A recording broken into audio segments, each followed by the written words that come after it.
Hi, everyone. Welcome back to the show. So, I have such an amazing guest for you today. I'm so excited she's here. She's actually been on the podcast. Is this your third time or second time? Second time. Second. Oh, I thought maybe there was another one in there. So, we have Kate Crawford with us, and she has been a longtime client, and she's just a genius in the way that she's a genius, and you'll find that out today.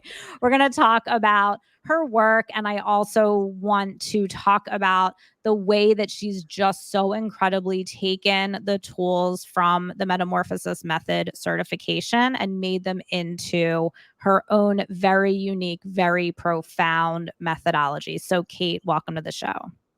Thank you so much for having me back. I'm really happy to be here. Oh, I love you so much. Love This you is when I too. say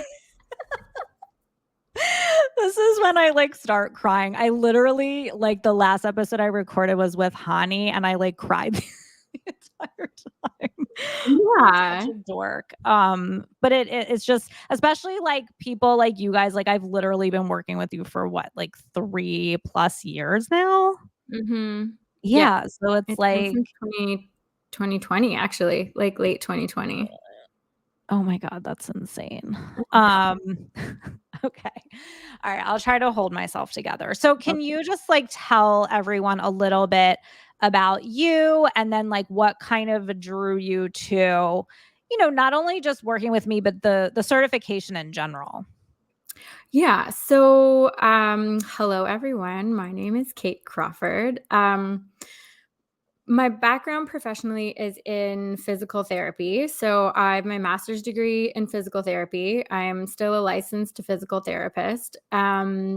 Just prior to being introduced to Elise and her work, um, I always lovingly say that the universe was really pushing breathwork onto me. I was just finding it all these different places, and I had been kind of experimenting just with it as a nervous system regulation thing. I was deep in the healthcare system here in Canada. It was a pandemic. Nobody was thriving, myself included. So I really just started tuning into my breath as a way to not lose my shit every day at work, essentially. Um, and when I came across your work with the more active breath, it was really profound for me. It was really helpful for me. I'd never done anything like that before. I grew up as a really competitive athlete, so I really needed to kind of get that active breathing pattern in order to kind of move through whatever I was going through, but I'd never really done it when my body was still, and it was just a complete game changer for me. Um, and I think our work started, I went through the metamorphosis with you and then quickly was like, I need to do this. I need you to teach me how to do this with people. Because I really wanted to incorporate it into my physical therapy practice. I was like, this is going to be such a beautiful modality for folks who really want to understand why pain is showing up in their body on a different level. And at that point, I was like, yes, emotions, let's kind of tune into that a little bit, but it was more just for information, once you get a language for how you're feeling, for me anyway, it's just the best thing ever, it's priceless. So, um I think and that was even before you had the certification. I think Yeah. we did stuff before you even had a certification. I was just Yeah. like, teach me. I want to know. And I'm kind of glad we had that time together because I don't know if I want to jump right into it Mhm. at that time. And I'm glad that I did. So yeah, I think that's kind of what started it for me. And then shortly after that, I started my business, even though I was just like, I have no idea what I'm doing, but I just need to do this, which was another beautiful gift of the metamorphosis, was just this clarity on how I wanted to move. Yes, and I think that's such a big thing that everyone gets out of it is that clarity of okay, this is definitely how I'm meant to move forward. And it's almost like there's this thing that in the back of your mind of I know this is what I want to do, but then you doubt yourself, or there's all these other reasons why you're not doing it. But then once you go through the metamorphosis, you are like, okay, I have to do this now, and there's no reason for me to wait any longer. Yeah. Yeah. And what was really interesting to me, so like I'm an incredibly open, empathic individual. I've always felt really overwhelmed in my body because of like all the ways that I feel. Um, and through the metamorphosis, I learned how to like not really make that wrong anymore. And so when I started tuning into how my body was um reacting, I don't know if that's the right word, how my body was processing the different modules in the metamorphosis, there was very specific areas where my body was talking to me and I didn't really pay attention to it. Well, I did, but there's also like so much other stuff going on. Um, but then going through the certification process, that really kind of informed my own way of using the tools, which was really cool. Yeah, so can you talk about, like, your way of using them? Because once you started to articulate it to me, I was like, "Oh my god, this is, like, a whole new, like" we have, like, a new, like, Louise Hay on our hands here. I remember I'm like, "Is this a thing? Like, do you think this is a thing? Because, like, it's really clear to me, but I don't know if can I talk about this?" Like I know, and it was so cool because, like, for me, I had never like, that's just not my lens is through the body, but when you were able to take these things that I was teaching, like the ancestral trauma, and you're like, "Oh, yeah, your ancestral trauma shows up in, like, your lower back, and it's, like, because of this," and I was like, "Okay," like so, yeah, can you tell us about that? Yeah, absolutely. So, I think without getting to like I feel like I could make it really complicated, but okay, I'm just gonna go here. So, I think the first thing for me, I remember I had like this crazy neck pain when I was going through the work, kind of like untangling and understanding the relationship with my dad. Um, and each time I would dive into anything around, like, that energetic pattern, I would just get this really bad neck pain, and I was just like, "That's really interesting, like, what is that about?" And that's where it started for me. I just kinda asked that question, and then through the breathwork sessions, a lot of information would come to me. So, it started with that relationship, with that dynamic. I then started to look at it from like an energetic perspective. So if we look at the father, we look at that pattern of energy, the language of that pattern of masculine energy, right? It's a pattern and a language of like support and stability and security. And then I was like, well, that's really interesting. Like the neck, the cervical spine, that's what it does. It stabilizes, right? Like it supports the skull. It stabilizes. It's part of the spine, which is like the main support structure of the body. And then I just started diving in from a very like mechanical and anatomical way. Like, what are some of the other areas in the body that really just support and stabilize? And then I started seeing this pattern of energy with clients that I was working with. Most people come to me with pain. And then I really help to uncover what that pain means from an energetic and an emotional perspective. And oftentimes, um, people that were coming to me with like pain in the spine or pain in the pelvis or pain in the hips, like these very anatomical, like structural places that are meant to like stabilize and support and move forward and maintain equilibrium and balance and alignment and all these very like masculine, energetic kind of like language. They always kind of had this energetic pattern that was related to the male. They usually had pain on the right side of the body that very much connects in with that like sacred masculine energy.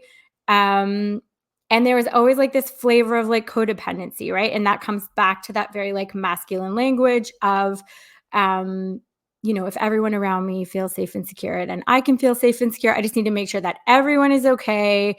And then I can be okay. And so it was never really about like the faulty physical movement pattern, although they all had them. but their faulty physical movement pattern was at the root, like this emotional pattern of like codependency. And once you start to look at it from that perspective and you start to shift that energy, then like the pain in the body would go away. So that kind of started me in on these energetic patterns that I was seeing with clients. And it does, it beautifully matches up with the masculine. So I kind of break that down with the relationship with the dad. It also beautifully matches up with the feminine, that relationship with the mother and the left side of the body. And then when I started tuning into like ancestral and intergenerational stuff, that very much coincided with chronic pain, chronic disease, autoimmune dysfunction, some of these really terrible diagnoses that mostly women get that have been passed down from generation to generation, or have skipped a generation, like it's crazy in my family. But yeah, so that's kind of how I started breaking down these patterns of energy. And it's primarily how I'm working with people now. It's so cool because it's really like through the language of the body. And I think, like, for me, I always knew that there was an emotional component behind every like physical symptom that we have. And it's just very much not, even though I think a lot of people know that, it's still not like a widely used way that people look at things, right? So even though we might know that, it would still be like, oh, well, it's like a structural issue. Or even like as a physical therapist, no one is looking at it that way, right? They're just like, oh, you need to like mechanically change something, right? Yeah. And you can do that, but it's not gonna change anything. I think Right. like I'm just here to like scream from the rooftops that like the physical body is just like straight up done being like the primary focus. Like it doesn't want to be the primary focus. It was never intended to be the primary focus. It's just that people make a shit ton of money off of the physical body being the primary focus. You know what I mean? Mhm. And we can gain a ton of information and insight into what is going on an emotional level, because that's really hard for humans to tap into um, when we go at it from the lens of the physical body, but it's only ever about the emotional and the energetic, right? Yeah. And that language, if we're just looking at that from a purely like language perspective, like the emotional body and the energetic body is such a beautiful feminine language. You know what I mean? Mhm. Like we come onto this planet, we all are instantly receiving and allowing as soon as we come onto this place, right? And everyone just makes it wrong. Like it's so easy to focus on the wrong. And then we carry that on to the physical. We carry that into like pain and how we feel. Um, and yeah, like it's that emotional and that energetic way of being and understanding, kind of focusing on that as a human experience instead of like the physical body that desires to be the Mhm. focus. Yeah. And And also, sorry. And what is so beautiful to me is that you can't have one without the other. Like I feel like mhm. people are really focused on like, oh, I'm in the feminine flow and like that's great, but you can't be in that beautiful flow without the support of the masculine, you Yeah. know? And so I Yeah. look at that from a physical body and an emotional body perspective. Like, okay, how can we support? Like, how are we working to support that emotional and that energetic? And that's a lot of the work that I do with people. Like how can we just allow your yourself to kind of lead from this other place? Yeah, and also, like, the physical body is just kind of like a mirror or a representation of what's going on a deeper emotional level, and I think Yeah. that's the thing that is hard for people to understand and, like, also be able to, like, interpret that language, which is, like, what your the secret language of the body is. It's like your how to interpret that language, and, like, it's interesting because I feel like for me, I've been able to, like, I think I told you some examples for myself of like how I'm able to see like very clearly a lot if I have a physical pain, like what it is representative of. And Mhm. typically, once I really like acknowledge what it is, it goes away, which I find really interesting. So, like, from a perspective of like chronic pain, what if all it takes is for you to like just acknowledge what the pain, just like get the message. Yeah. It's a Yeah. huge part of it, Right. but there's a lot wrapped up in that for people, it's like a complete identity shift, and, like, that's where the work comes in. That's where people really need support with this work, this stuff. Yeah. Yeah. Okay, so let's go back a little bit because I want to kind of go deeper into some of the aspects of the metamorphosis method and like how it kind of correlates. So can we go deeper into like the mother wound, for example, and then Mhm. like kind of like what was your process with that for yourself? And then like how did you take that and make your kind of work around the mother wound? Like what does that look like through that your perspective? Yeah, so again, I just love language. Like, I really wanted to be, like, a creative writing major in, like, university, and I was, like, gonna write books and stuff. That didn't happen. It's totally fine. Um, but You can still write book. I think you're I definitely know. gonna write a book I about probably that. will, yeah. I Yeah. probably already have a book written, actually. Yeah, Might you be probably over here. do. Um, so with the mother wound, this for me and the work that I do with people, very much lines up with the left side of the body. So the feminine energetic side of being in a human body. Um, from a more like holistic approach, with the patterns of energy with the mother wound, I often find that, and it was this for me, and I often find with clients that there'll be like an underlying diagnosis of like heart disease or asthma, or when they were a kid, they had asthma or they had really bad back pain. Like, you see a lot of children come into physical therapy with like postural issues, and you're just like, well, that Mhm. doesn't make any sense because you're like 7.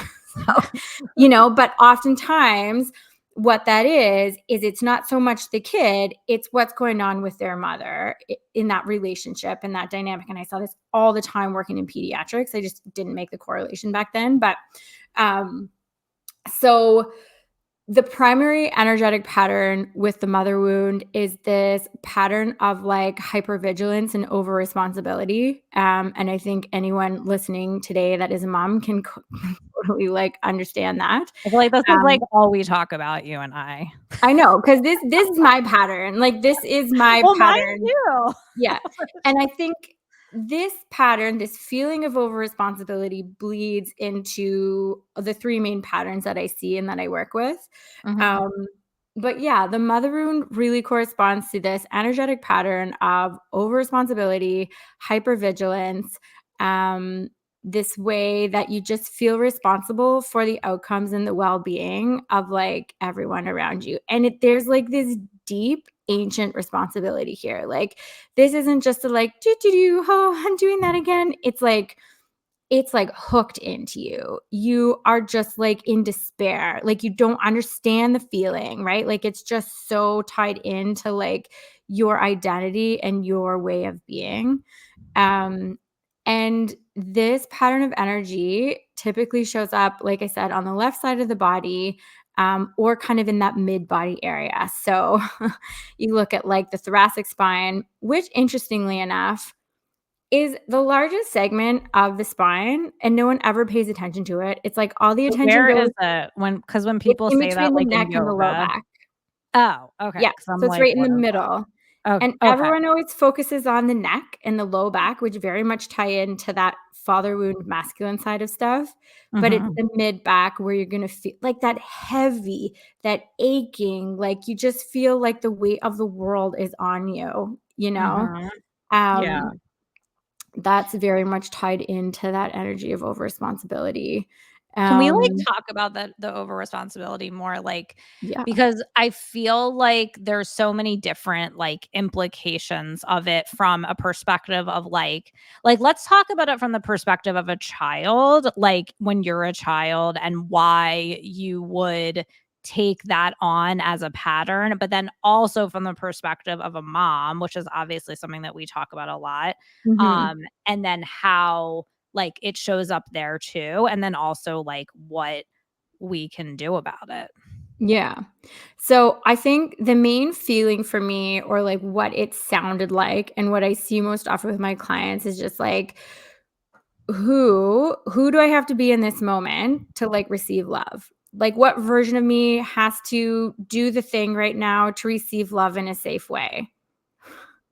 Yeah. Which is like emotional. Like, I get emotional about that because it's such a huge part of like how I would show up. It's such a huge part Yeah. of like where my clients start, Yeah. And then it's not just that. It's like, who do I have to be to do that and then not be made wrong or be criticized just for like who I am on a very like authentic level.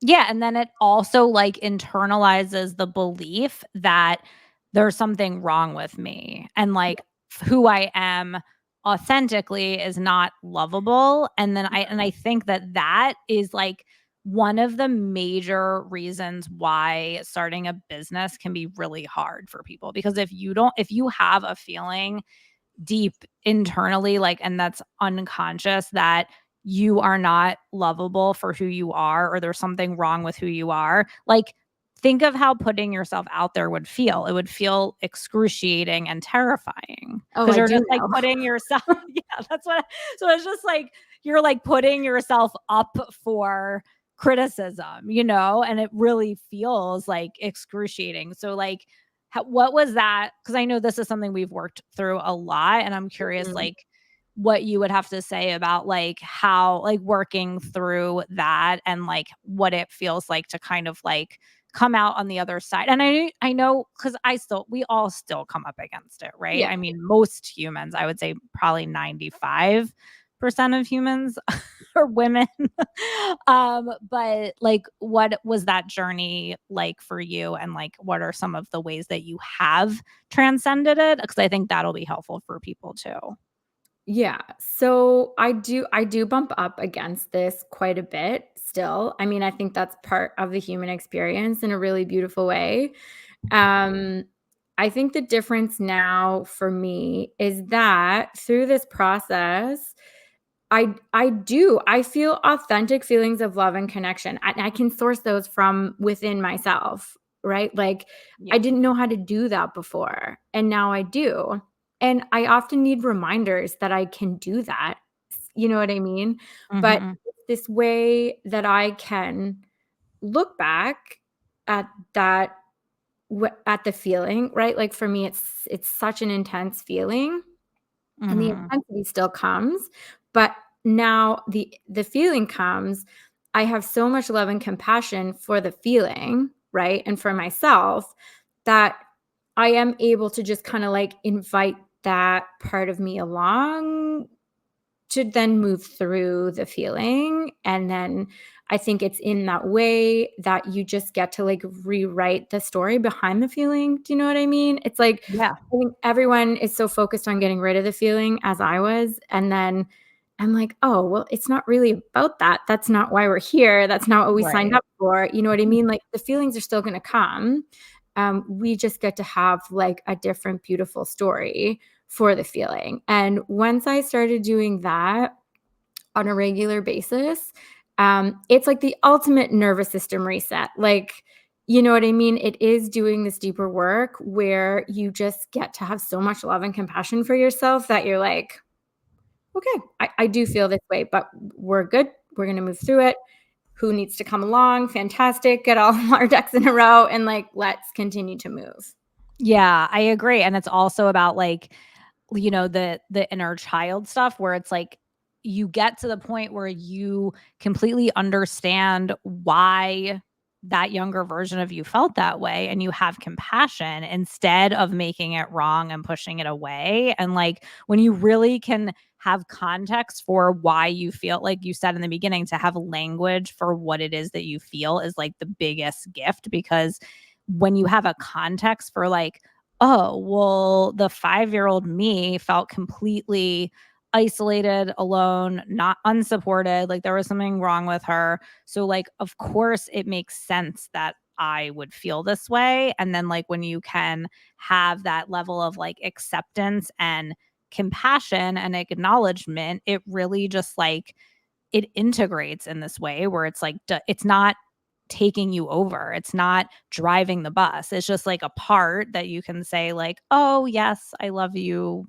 younger version of me," and like you can continue to move forward. So you're right. It's not about like I always say this to people like we're not getting rid of anything. Like this Mhm. is not about like banishing something. It's actually the opposite. It's like bringing it's embracing this part of you because when you embrace it, that's when the shift happens. Yeah, that is the only way that the shift happens. Yeah, absolutely. And then like cuz I feel like for you when you were able to do that, that's when it felt so much easier for you to show up in your business.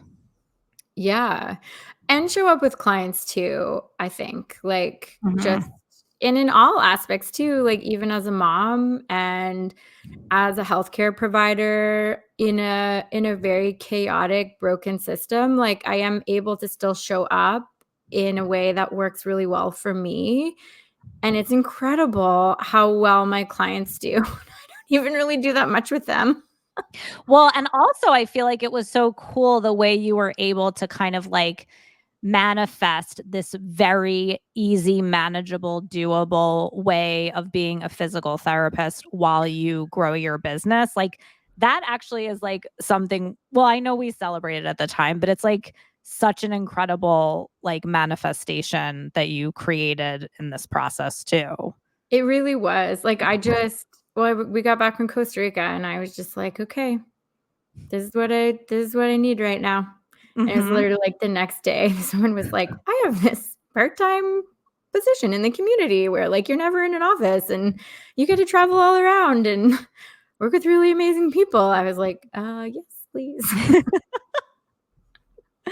Yeah, and it doesn't really take up it's just like the morning. It's not even every day, right? It's just like the Well, I morning switched and it to 2 days a week 1 week and then 3 days a week the next week, just once the kids went back to school, it was just easier yeah, for, like, pickups and stuff, but those aren't even that bad. Like, I just spend a lot of time in the vehicle, and I'll, like, yeah, go to the beach to do my notes and stuff, like, it's really lovely. that's amazing. I Yeah, love when stuff like that happens because it's me just too. like it was so supportive, and I feel like there's also this way that for you it's not actually like and I think that it's like this for a lot of people, and it was even like this for me as a school counselor. It's like the actual being a school counselor, like, and working with the kids, like, I loved that. Like, I really Mhm. enjoyed that. It was just everything else that was an issue. So, like, if you could, like, manifest this way to still get to work with people, but not really have to deal with any of the other crap and have enough time to build your business, it's, like, literally, like, the best. Yeah, and it's interesting to me because I go into people's homes, and the population that I work with is a geriatric population, and I've started diving into a lot of, like, memory and cognitive impairment stuff, which has been, like, so fascinating to me as a helper who Mhm. really is interested in the emotional well-being of people and how that contributes to their health and wellness. So I'm a lot of my clients are older. They've just been giving like a terminal diagnosis or they're palliative or I'm spending a lot of time with a caregiver who's under extreme caregiver burnout and their partner's waiting to go into a nursing home. You know what I mean? Like these really intense dynamics. Mhm. Um, I just really love holding like, there's nothing on a physical therapy standpoint I'm doing there other than just, like, holding a really safe emotional space for them to just have their experience, you know? And it's Yeah. just I don't know, it's really beautiful. Yeah. Yeah. That's amazing. Okay, so we kinda talked about, like, the mother wound stuff, and then what other, like, major because I know, like, as you went through the program and you started to, like, continue to integrate all of this stuff, then you created these, like, 3 major energy patterns that you teach, so let's talk about that. Yeah, so we already quickly talked about the first one, which is that energy of codependency. That one really ties into the relationship you have with your father or your primary male caregiver. That energetic pattern very much sounds like, you know, I can feel safe and secure when everybody else feels safe and secure.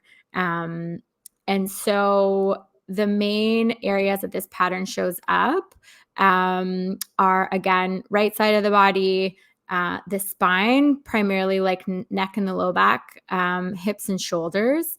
And the main emotions that typically go with this energetic pattern are anger. So either you were a really angry kid and that anger was made wrong, or you weren't allowed to have an experience of anger. Like no one allowed you. They were just like really quick to like shut it down. Or you just didn't, or you're like the person that's like, well, I don't get angry. That was your me, pattern. actually. Yeah. That was me. Was it? Yeah. I was the angry kid. I was always angry. Like my mom has like, anyway, another podcast for another day. So that's the first energetic pattern, that pattern of codependency. We quickly talked about. Can we go in? Sorry. Can we go in? Okay.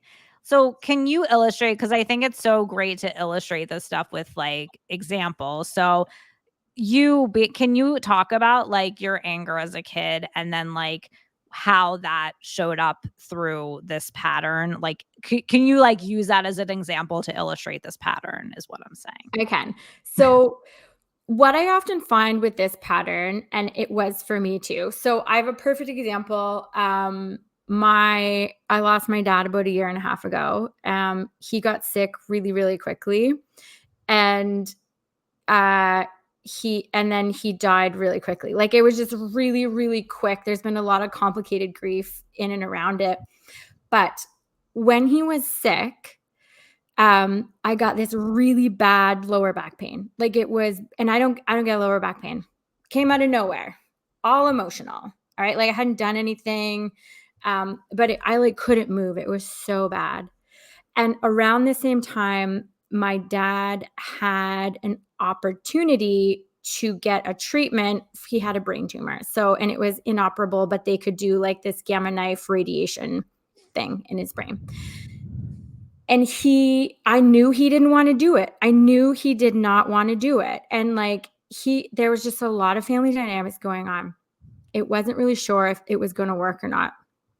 But he was like humming and hawing it. He had to go to Quebec. It was this whole thing. And during this whole conversation about it, I was just angry. I was so angry around this time. And I was like making it really wrong because I just wanted to like be there for my dad.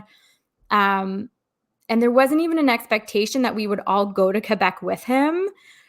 But I just like, I took some time, I did my process and I tuned into the back pain. And the back pain was really about me not actually desiring to like go to Quebec with my dad to like help him through this treatment, which is like, I know it's like, that's a big deal. Like I should want to go to do that. I didn't want to, because I knew he didn't really want to go.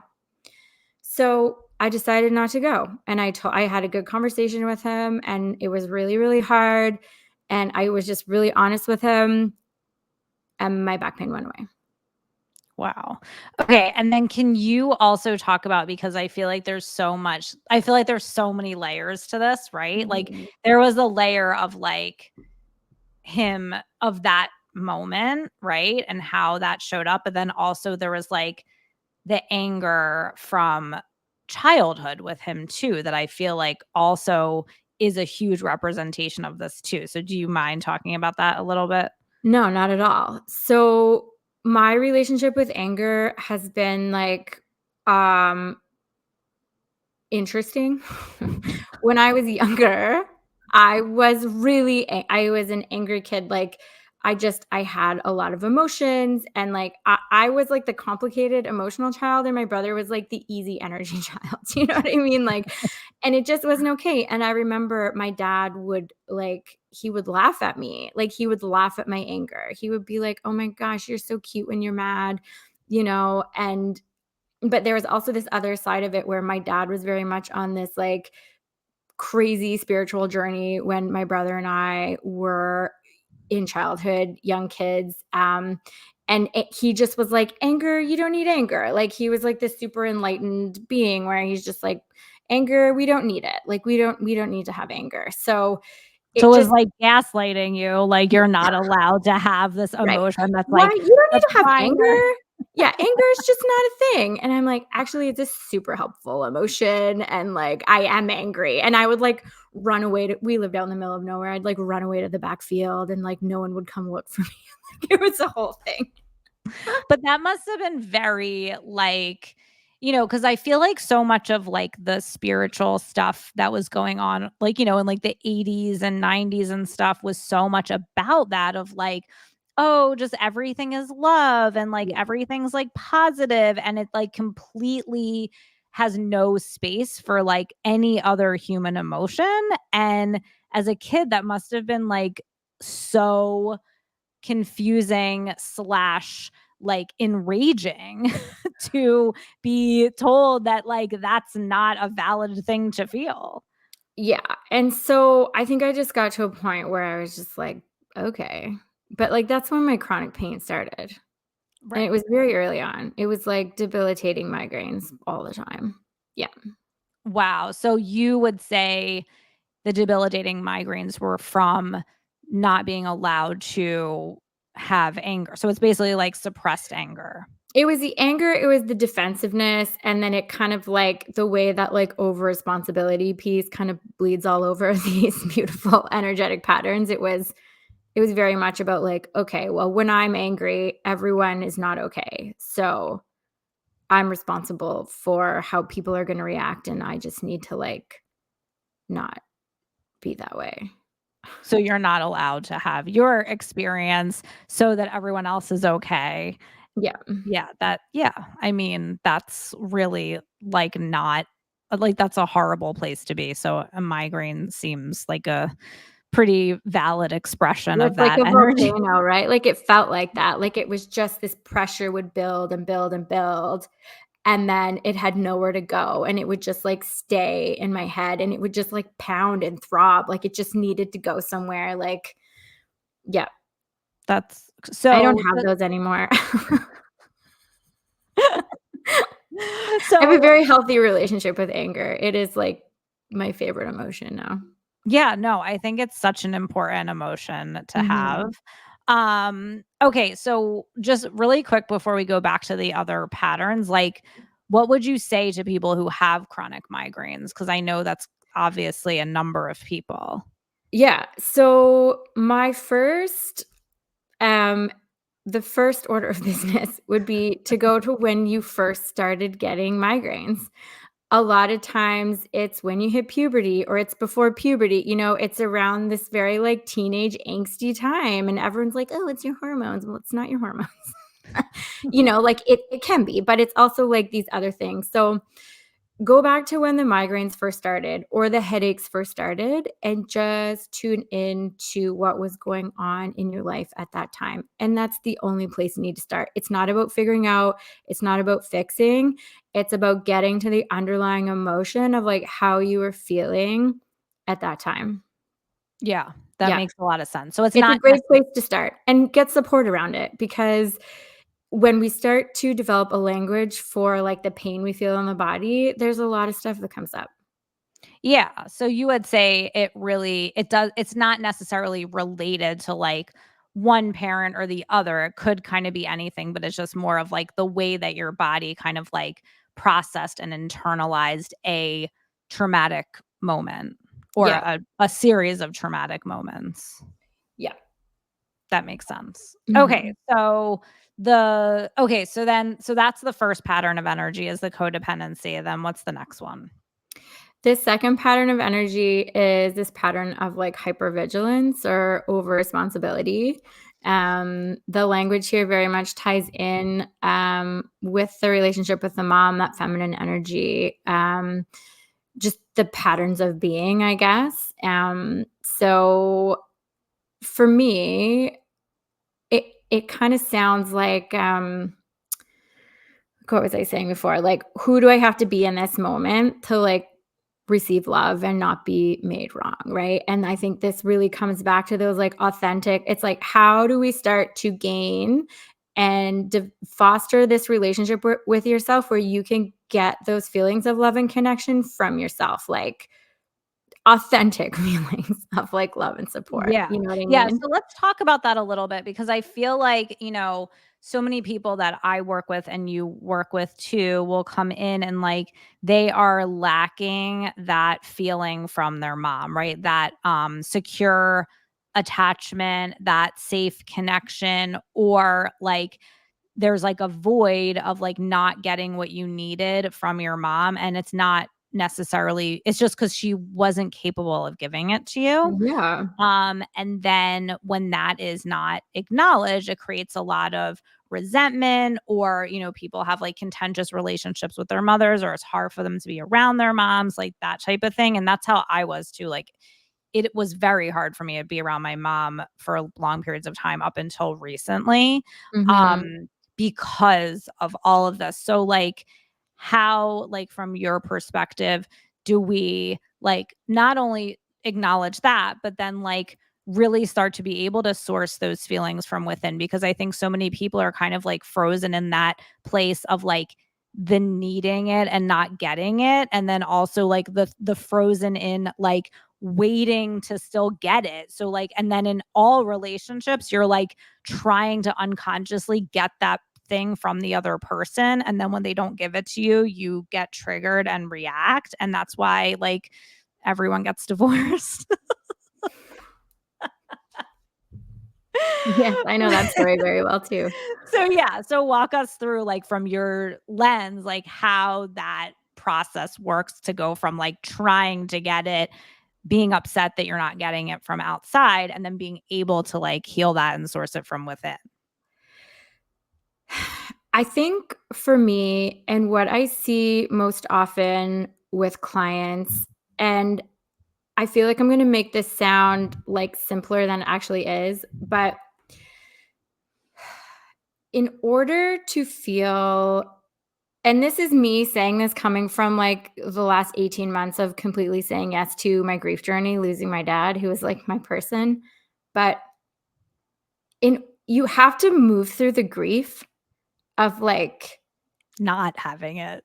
the experience that you thought you needed, or like yeah, no, does that make sense? Yes, you Like have to grieve you need to the get to a point where you're just like grieving all the stories, all the feelings, all the things, in order to move to like this just deep gratitude for like your experience.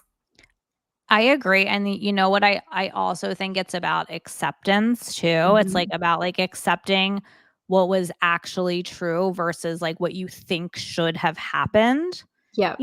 and being able to, like, really face that, because I think a lot of people, like, don't wanna face that this was actually the reality, so they, like, make it wrong and be like, "Well, this is what should have happened. This is what I should have gotten, or this is how I should have been treated." And then you're kind of locked in that place where then anytime someone doesn't treat you that way, you get triggered, that version of you gets triggered, right? So it's like, yes, you have to grieve and like let yourself feel the emotions of not getting that, Yeah.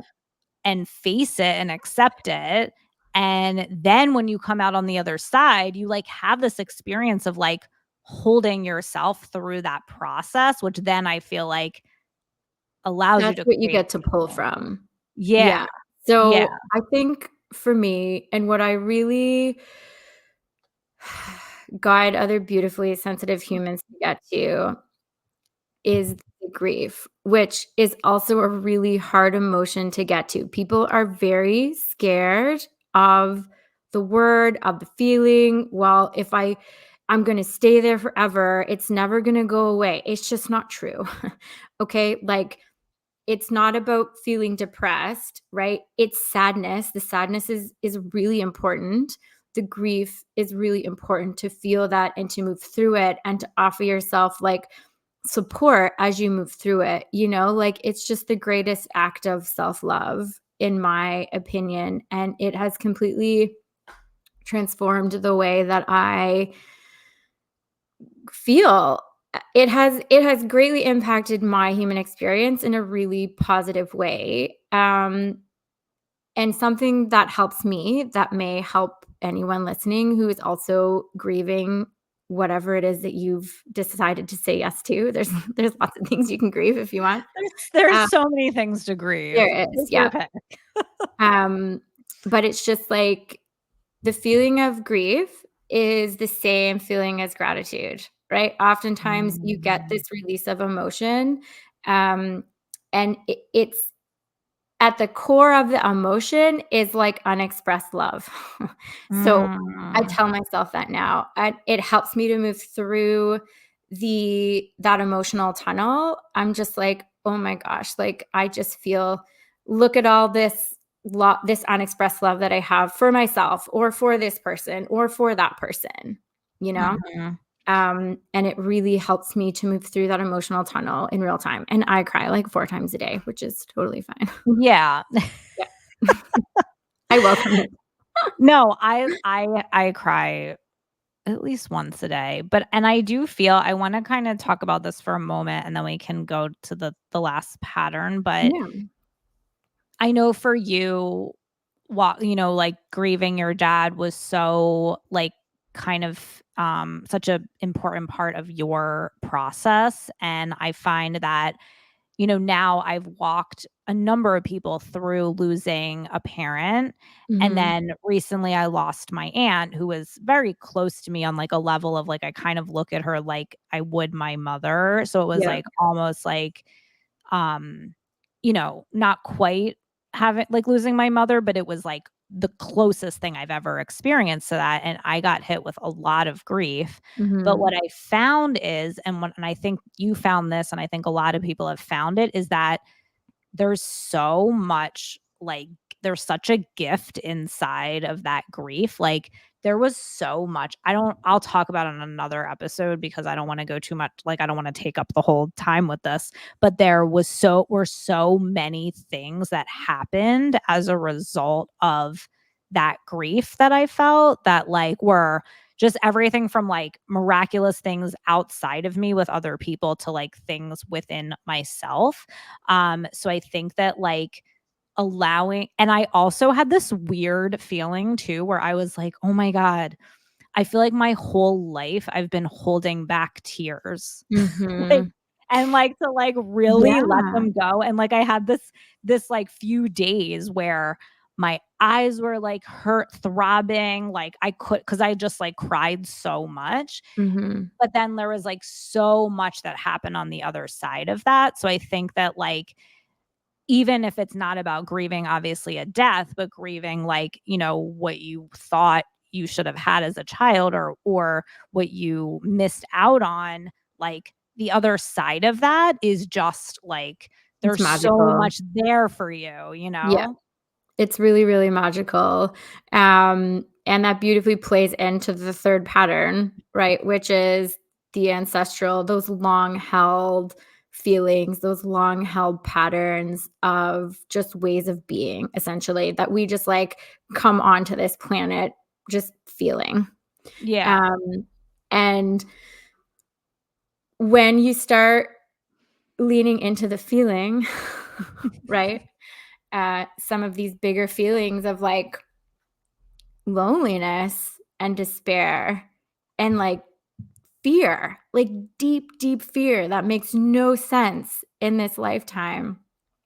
Um, what really matches up on a physical body level are some of these chronic pain diagnoses, which are like the most bullshit diagnoses. Like, from like there's a whole class in my master's degree where like, here's all these chronic pain diagnoses. No one has any idea why they come, and medication doesn't really help. And just tell them to try to exercise.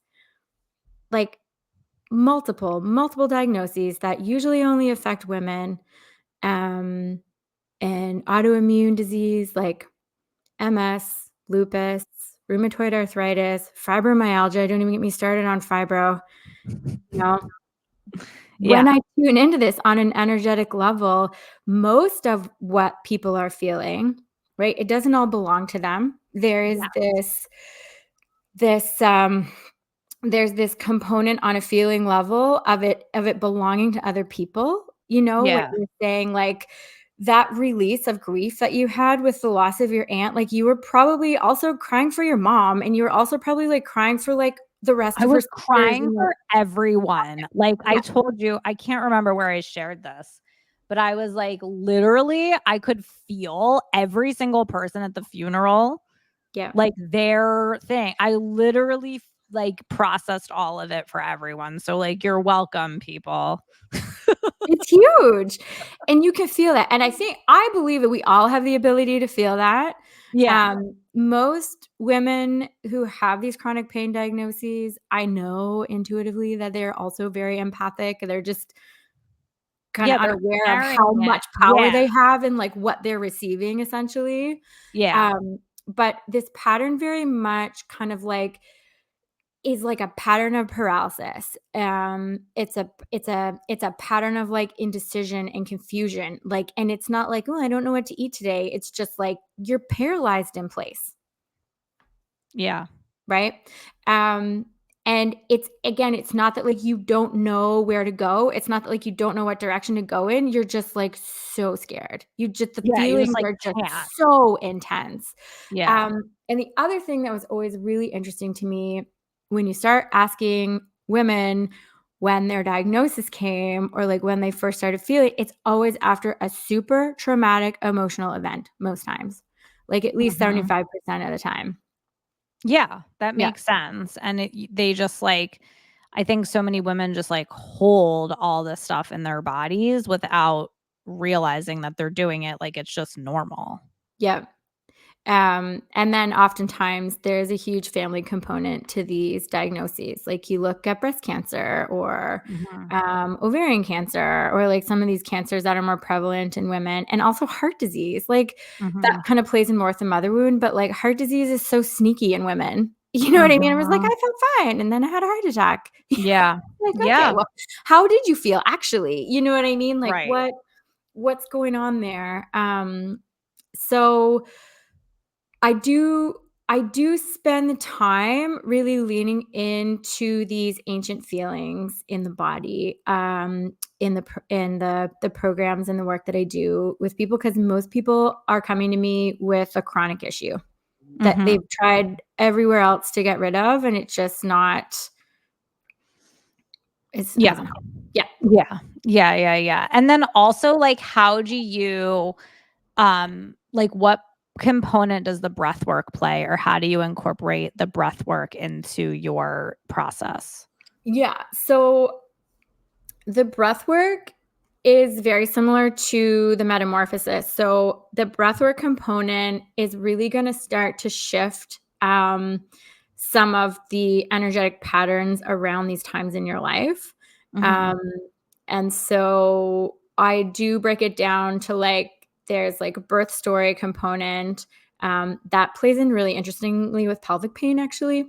Mm. So Well, that makes the sense. yeah, right? Creating and anyway. So the breath work is really used to like shift the energy around some of the patterns. So I bring it back to the father, I bring it back to the relationship with the mother. The birth story, we really tune into like pelvic pain, dysfunction, menstrual cycles, birth history, that type of thing. The sibling dynamic, actually, I really love connecting the balance between the masculine and the feminine there. Mhm. So the breathwork really is used to kind of like understand and shift some of these dynamics and the energetic patterns. And then I'm tying it always back into one of these three patterns. So most people, once they start working with me, there's like a little bit of every pattern that is kind of like playing out. Again, like what I love is that this isn't so much about like getting rid of your pain, right? It's like, okay, like the last couple of days, I've just had this really like nondescript neck pain, like nothing Mhm. terrible. But I'm just like, oh, like what's that about? You know, and it does, it ties into that energy of codependency. It just allows me to kind of like tune into what it is that I need. And then I'm allowed to ask for it. And then the neck pain goes away. You know what I mean? So it's just a nice way of decoding what the body is asking, how the body desires to move, um, in this really um, beautiful, supportive way. in a way where like I just love offering to people like this internal guidance system. Like go get your chiro, go get your physio. I'm not saying like don't do those things. Mhm. Like tune inward first. Like here's a little compass as to like, okay, where maybe are you participating in this pattern? What does this feeling actually mean? You know what I mean? Like what can you change in your internal world? And see how the body reacts. Like do things shift? Like it's just about kind of like moving from this place of like fear and lack and problems and scarcity into this feeling of like curiosity and neutrality just around like your human experience. Yeah, and also what keeps occurring to me too is it's also about like working with the body instead of thinking that like your body's working against you somehow, because I think that's so much of the programming that we get is like your body is like this like mystery It's that a is like burden. Yeah, somehow, yeah, that's like somehow like working against you, and you don't know what's going on with it until someone else tells you, and this is like the complete opposite. opposite of that. Yeah. Yeah. Which it's just what I just it's so soul sucking to work in the healthcare industry because I think most people know this. And I'm just so Yeah. grateful that I'm able to just work in this way with people. Like I'm just the what came to me, what I started to understand through the metamorphosis method was just like life changing for me. Like I'm really grateful for it. Yeah. Thank you. Yeah. And also like for anyone like who's thinking about doing it, or like who would you say is like somebody who should definitely do it, or like what would you say to someone who's thinking about doing it? Um I mean, I think it's for the person who just knows that there's a different way forward. They may not know the exact direction. It it doesn't necessarily have to be professionally. It doesn't necessarily have to be in relationship. You know what I mean? I think it's for the person who's just looking to understand what their connection to themselves is and like what is going to make them feel better just being here. You know what I mean? Like things Mhm. just really start to open up. So yeah, I mean, I think it's definitely for the person who's just looking for some clarity in Yeah. like where they want to go and what they want to do. And you don't have to know what direction that is. It's just like that's where it was for me. I'm like, I just feel fucking terrible. Like, can you help me? And you're like, I can. And I'm like, great, thank you. Like that's where I started. Do you remember? I sent you an email and Yeah. I'm like, I feel all these ways and this is how I want to feel. And I'm like, can you help me with this? And you're like, I can. Yeah, so that was the metamorphosis. And then as far as like the certification piece, like cuz I feel like there's so many different like people who come in whether it's like someone who already has a business who wants to like add it in, or someone who's like, I know I want to work with people, I just don't know exactly how I want to do that, or I don't know how to do that. Like I feel like those are usually the main people who come Yeah. in. I think anyone who is like wants to get their clients like a deeper result, like a longer lasting result. Do you know what I Yeah. mean? Like I think like nervous system regulation is great, mindset work is great, like their journaling is great, like affirmations all great. But if you do not understand the feeling and why it keeps coming back, and you know what I mean, like there needs to be a way where you're able to kind of guide your clients through some of this deeper work. I think that is who it's for. Yeah. For sure. And Yeah. that can And be anybody. yeah, no, Yeah. I agree. Okay. And then I know also you have a special session for our listeners. So can you tell us a little bit about that before we close? Yeah, I have it's a one-on-one 45-minute session. I'm calling it the body communication call. So I love these sessions.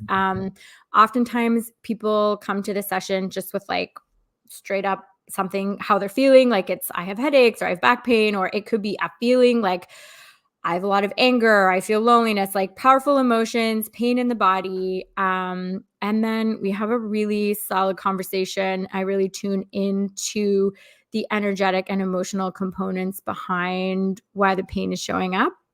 And then after that 45 minutes, I'm able to really give you tangible and direct next steps to implement in your life, like right away, in order to start to like shift the energy, a few different tweaks that you can make in your life and in your body. And it's just like, it's super supportive. So like if you've been going to physio forever for like something, or you have to go, or you know what I mean? Like Yeah. get some information on like what is actually contributing. And you get to start to like shift that pain pattern, which is really nice. That's amazing. So we will link that in the show notes and also like all your links of where people can find you. Thank you so much. This Thank was you. amazing. Yeah, I know everyone's going to love it. Thank you for being here. Thanks, Elise.